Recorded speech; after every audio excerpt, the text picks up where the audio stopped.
না না এখানে অ্যাকচুয়ালি মন থেকে খেলাটা বেশি ইম্পর্টেন্ট। হ্যাঁ, অ্যাডজাস্ট করেছি এই যে একদিন দুই দিন যে সময়টা মানে আমাদের ফ্রি ছিল সেভাবেই আমরা প্র্যাকটিস করেছি। আর প্র্যাকটিসের ক্ষেত্রে দেখা গেছে ক্রিকেট থেকে কিন্তু অনেক কিছু শেখার আছে।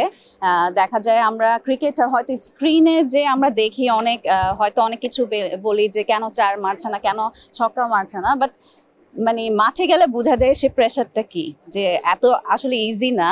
অবশ্যই প্রফেশনাল যারা প্লেয়ার তারা অনেক প্র্যাকটিস করে, কিন্তু তারপরও দেখা যায় এটা অনেকটা হচ্ছে সিচুয়েশন এন্ড লাকের উপর ডিপেন্ড করে আর কি। আর হচ্ছে এখানে যে টিম বন্ডিংটা হয়েছে সেটা হচ্ছে সবচাইতে এক্সাইটিং, সবচেয়ে আমি বেশি এনজয় করেছি।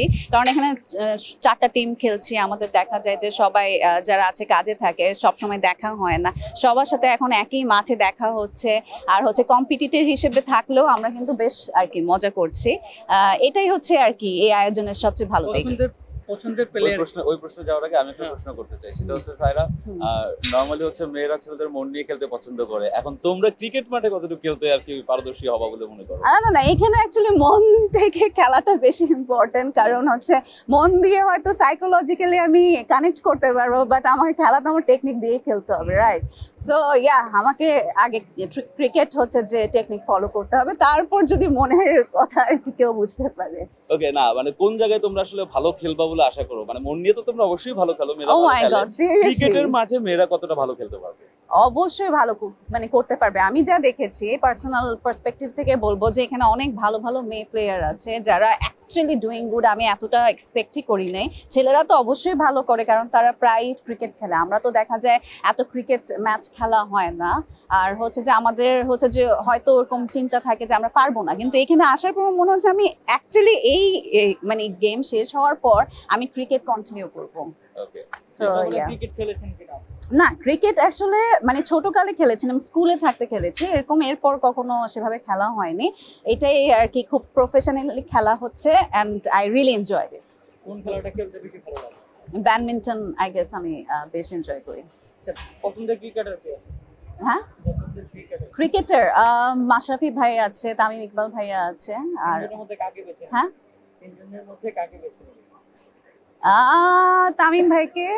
আর না, উনিও ভালো, অ্যাকচুয়ালি বেছে নেওয়ার কিছু নাই। হ্যাঁ, আমার হচ্ছে এক একজন এক এক ধরনের মানে এক এক জায়গায় ভালো। একজনকে আপনি সিলেক্ট করতে হবে। তাই হ্যাঁ, তামিম ভাইকে করবো, কারণ উনি ইজ ফ্রম চিটাগং।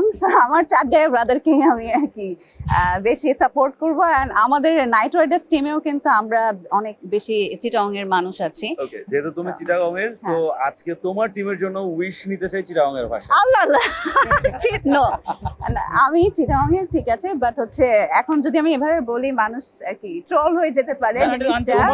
তোমার ভাষা যেটা চাটগাঁয়েতে, তোমার ভাষাতে তোমার টিমকে উইশ করবা। আল্লাহ প্লিজ নো, আমাকে এমবারাস করিও না।